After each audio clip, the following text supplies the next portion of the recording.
I'm Stefan Baumann. I want to welcome you to another video. Today, we're going to ask that question, when do I start marketing my work? When is it a good time to get a website?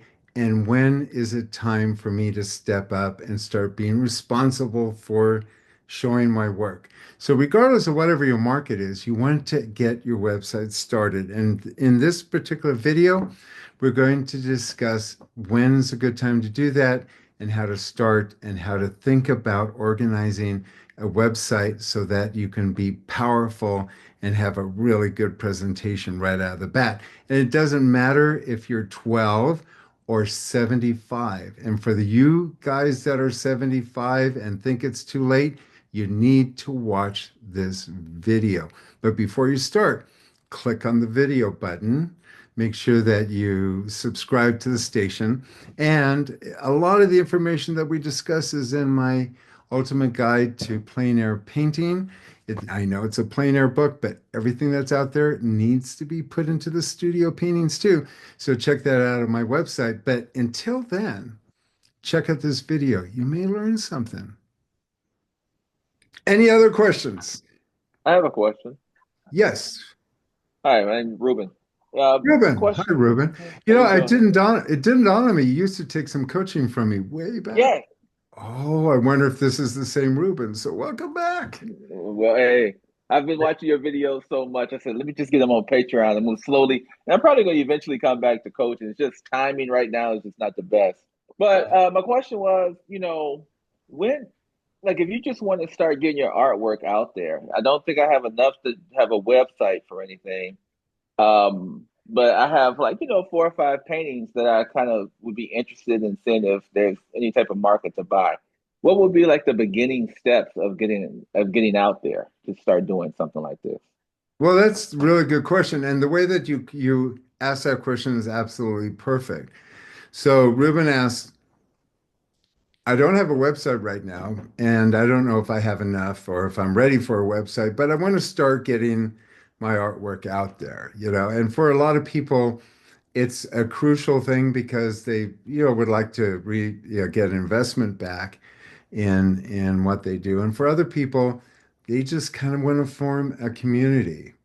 And either way, the process is about connecting and pulling people together and forming a community. And the way that you do that is through marketing, same way. If you eventually want to retire from what you're doing and start marketing your work, then what you need to have is a community of people that are already familiar with you. At first, if you're just trying to get a community and you might want to show your work, and maybe somebody says, "Hey, paint a painting for me," or maybe in the future I'll buy one of your paintings, or even now if they see something, you kind of have to do some social media. That's going to be the foundation of everything nowadays. There was a time where nobody would buy a work of art at all over the internet, but after COVID, it's like nobody really goes to galleries anymore to buy art unless they're going to, buy really high purchases. But people have gotten very comfortable with purchasing everything on the internet. So, first thing, I don't care if you're interested in becoming a millionaire with your artwork or if you just want to have your kids see your artwork or coworkers see your artwork and you don't really want to sell, but you want to kind of, yeah, absolutely. From day one, if you don't have this, you're not really getting started. You have to have a website. You have to. Like you say, well, I don't know if about a web. Yeah, that's where you start. You got to have a portfolio someplace where people can actually get a hold of your work, your phone number, get to see your work. I mean, if one of your kids goes, "Oh, Dad, you're painting right now. I'd like to see some of your paintings." Well, you could send them a little binder that has some of your paintings in it. You could text them a few, but it's not like seeing your collection. And the way you present your artwork on the internet is kind of how you start engaging and start forming who you are as an artist. And a lot of times that feedback that you get from looking at your work, not even from anybody else, but just looking at your work going, wow, I'm painting a lot of paintings of baseballs. Hmm. Yeah, they're all starting to look the same. Maybe I should start painting bats for baseballs. And so you start objectively, even like looking at your artwork objectively the way that people would on a screen. So it's not like having a folder somewhere that you open up and send it to anybody. You actually start looking at your work. And I always recommend putting together a website that is present things as portfolios. So a lot of times when people set up a website, they go, this is a page for birds. This is a page for still lifes. This is a page for portraits. The problem with that is that let's just say I go onto your website and you go, it's a gamble. Let me just birds. Let me just click her bird thing. Okay. And you click the birds and you just start looking at the birds and go, man, these birds suck.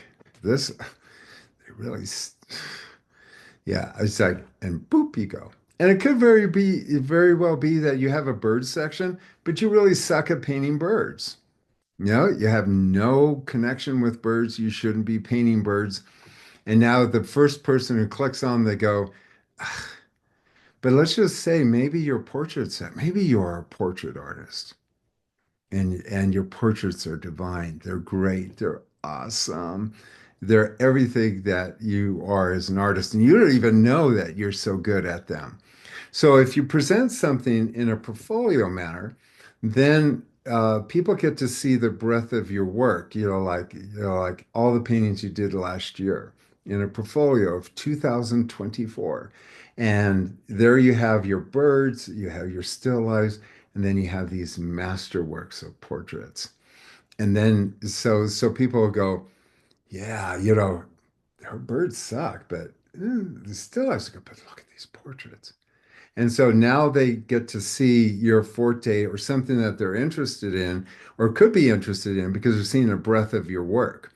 So I don't recommend breaking it up into subject matter. And I don't recommend going into plein air paintings and studio paintings either, because sometimes you go into studio paintings, they're heavy, they're overworked, and maybe that artist is better as a plein air artist, and somebody doesn't really get the chance. So it's like when you open up a menu at a restaurant, and let's say it's Denny's. I can guarantee all of you make a quick pass around the outer edges to see, chicken fried steak, hamburgers, salad, all the pictures that they have there. You kind of go through and you go, and kind of you whet your appetite. And then you kind of go, oh, sandwiches, oh, hamburgers. It's like, it's kind of like you could kind of direct. So the first introduction to your artwork should be broken down into, a portfolio. Then you could have another section that goes into specific things that they can go from there to your section if you want to break them up. But I always think that you should always show an option. Now, don't show everything at, at, at front either.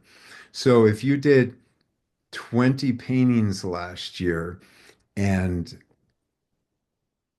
15 of them suck, maybe you have another archive. You in your head could call it shitty art.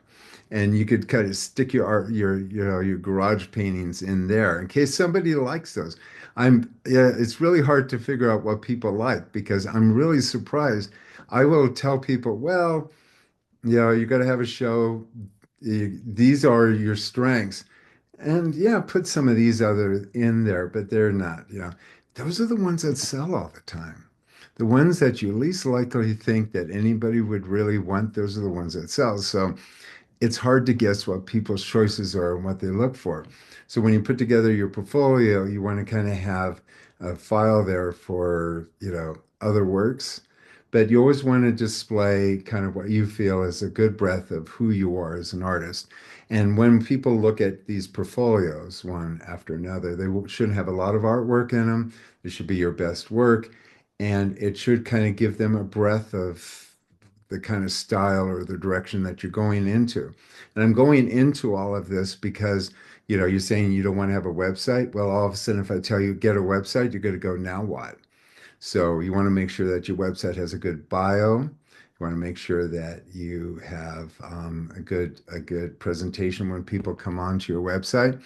And it's something you have to work on a lot. But don't go into social media and say, "Oh, I'm an artist," without having anybody go any further than that. So if you want to start having your coworkers and your kids start looking at your artwork, don't rely on Facebook alone.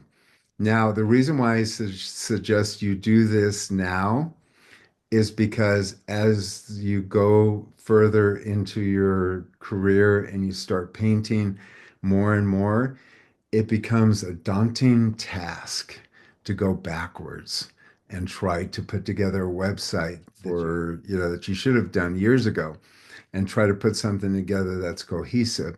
And you get very panicked, and then you feel like it's too much work. You know, if you do it now at the beginning of your career, even if you have nothing to put into it, at least it's there so that as you start painting, you can start adding things in. Because the sheer act of getting that figured out is going to take you a while. Do I want things in portfolios? Do I want this? No, I want that. Then each one of your artworks needs a story. It needs a title. It needs some provenance.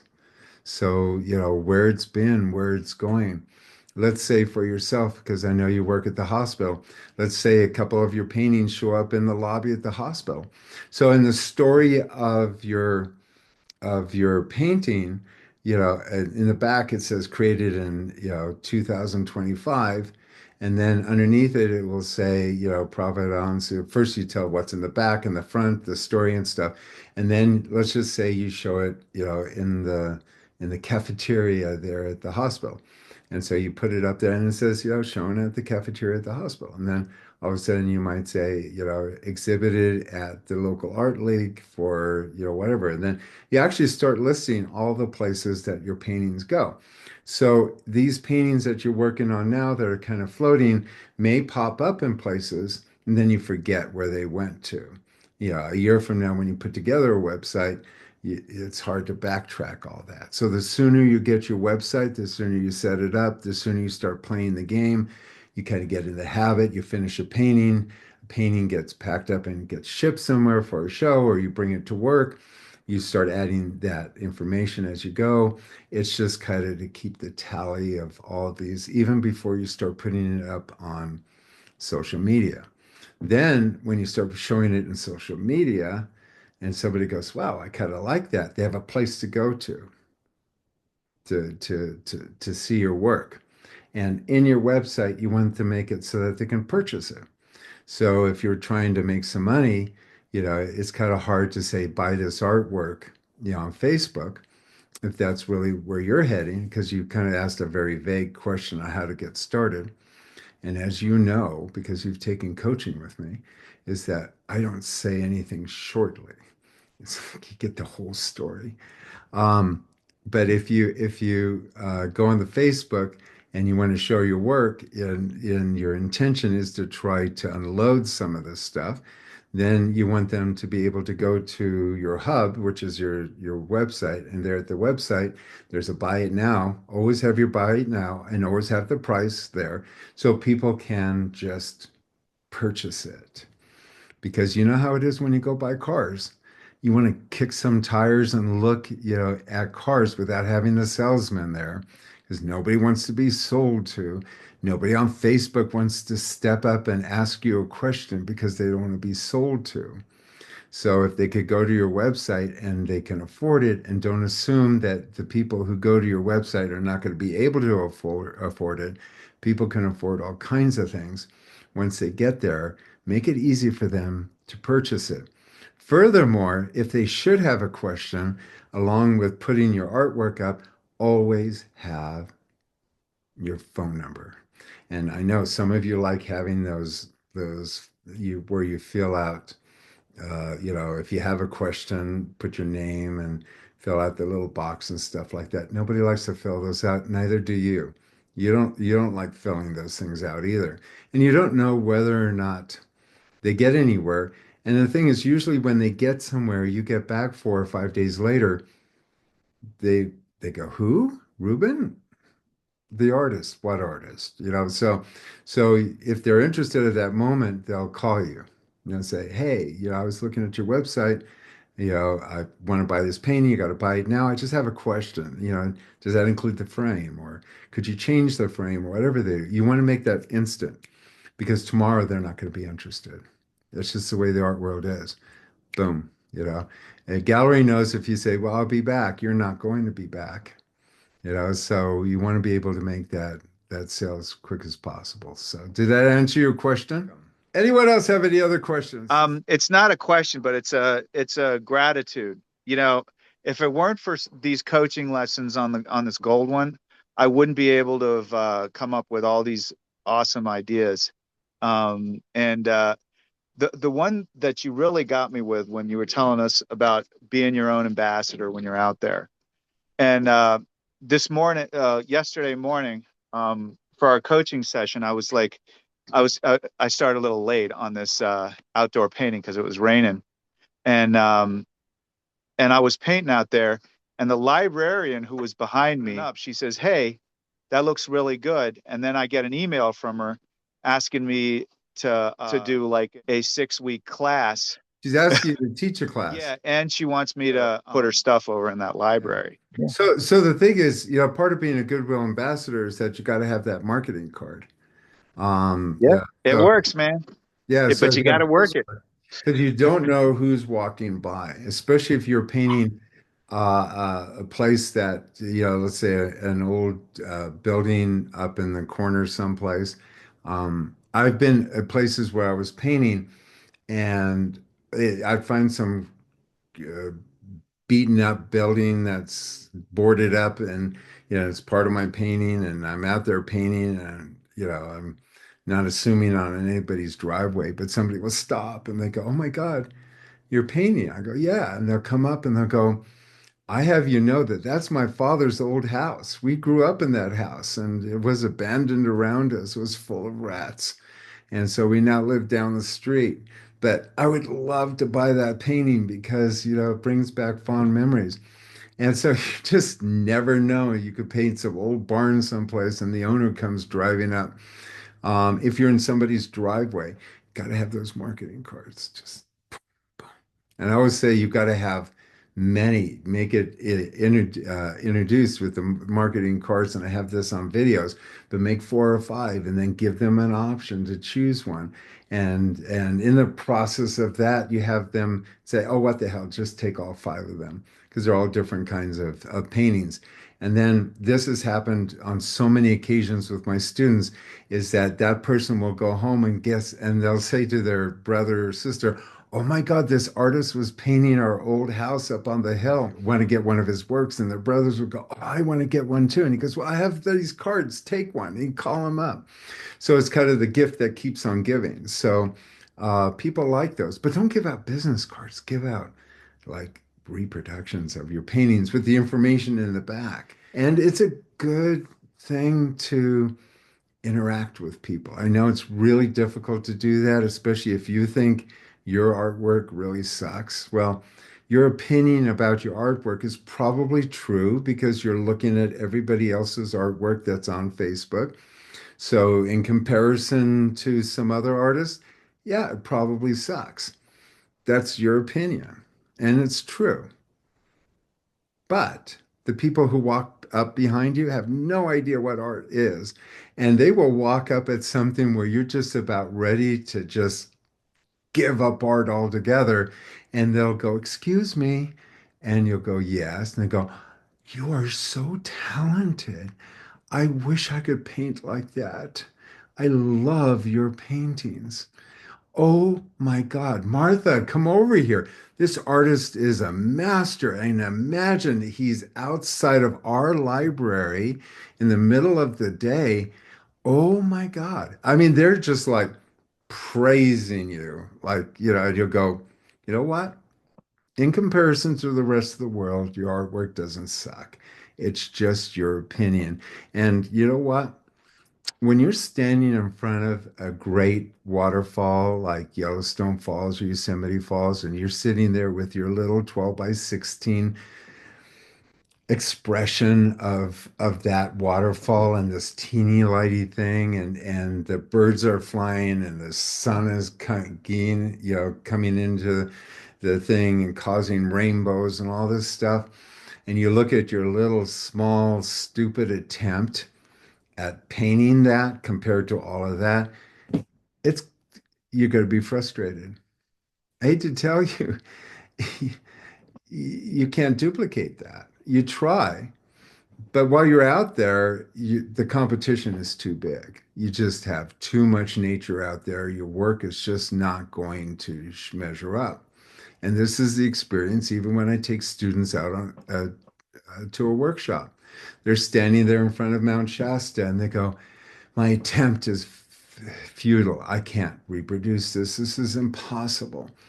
Well, yeah, but then you take it home and you set it up on the easel and you put on light and you open up a glass of wine and you kind of lay back and you look at it and you go, not too bad. That looks pretty good because you're not comparing it to the real thing. And at my workshops, did you learn something?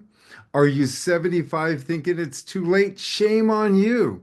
You should have been doing this while I was doing it. We were the same generation of people. There's no reason why you can't grab a hold of this. Those of you who say, I need to find somebody to do it for me. No, it's useless. You can't wait till your Uncle John is available 3 weeks from now to post a picture up on your site. You need to learn this. Go to YouTube, figure it out. Give me a call at 415-606-9074. And if you want coaching, just check out my website at stefanbaumann.com or just text me if it's too intimidating, but you want to talk to me. Go ahead and just text me. It's fine. Until then, keep on watching. Be sure you subscribe to my station, and I will talk to you next time. Have fun. I'm Stefan Baumann, and I would love to introduce you to a new book that I just wrote on plein air painting. After 40 years, I finally sat down with one of the best authors that I could possibly imagine for this project and put together everything I know about painting outdoors. And this isn't just an outdoor painting book. No, these are techniques that you can bring into the studio, and they apply to watercolors, acrylics, gouache, and oil. You will be amazed at what you will learn with every turn of the page, every paragraph. We have worked through my videos, my information, my books, my blogs, and brought it all together.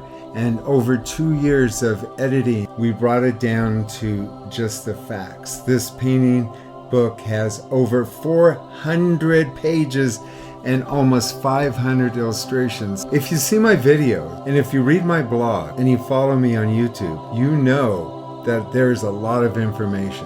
There's a lot of things you don't know that you don't know. I'm amazed at the quality of this book, the pages. It's a field guide. It's a book that you would take outdoors with you and paint on location. It's been organized so you could find your way through my keys. This book explains 40 years of teaching and knowledge one-on-one. All the information that I possibly know about painting is in this book.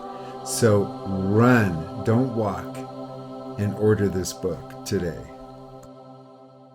Get this book. It's awesome.